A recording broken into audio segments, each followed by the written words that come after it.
I'd been saving up for Lasik surgery for years. I'm as blind as a bat without my contacts, and after that one got stuck in my eye, ugh. Fortunately, the surgery went great, and soon I was stepping into my Uber home. "I think there's an error," the driver said. "Are you sure your address is 72 East Mill Road?" Of course I'm sure. My wife and I have only lived there for the past 10 years.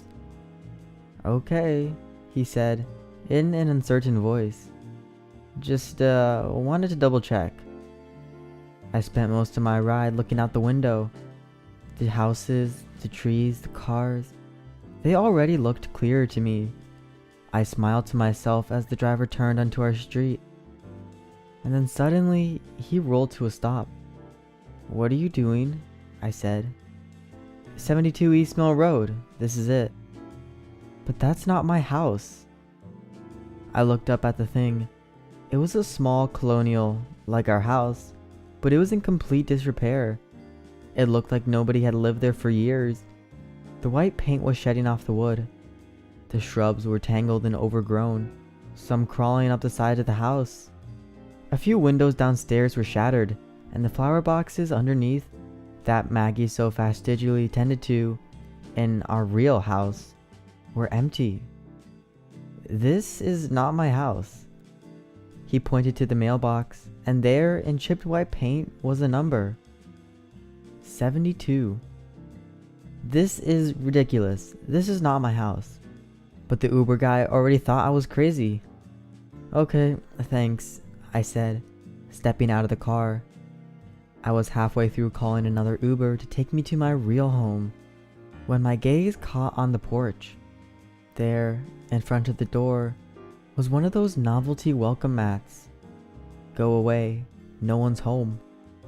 I remember buying that mat.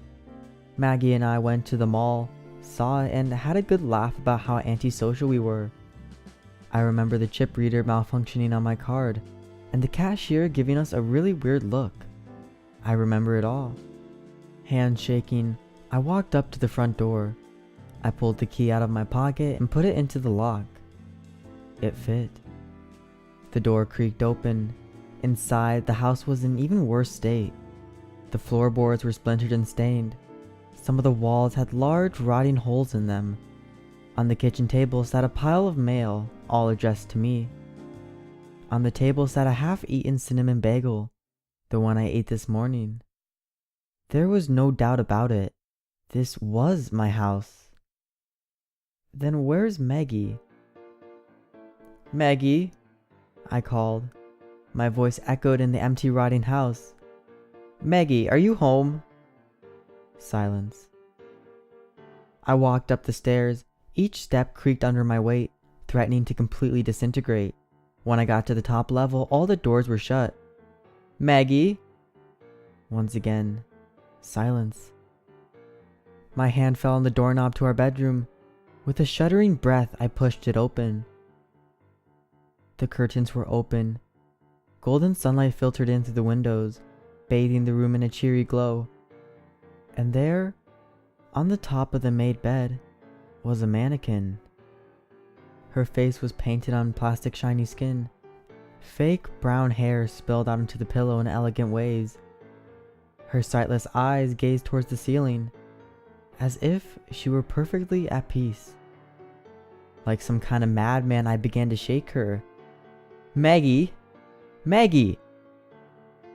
Of course, I was only met with silence. I collapsed in the corner and cried. The tears stung my freshly cut eyes, but I couldn't stop.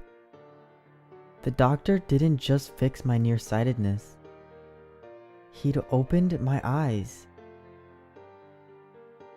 Hey guys, thanks for watching this video. As always, leave a comment telling me what you like about the video, give it a thumbs up or a thumbs down depending on what you thought.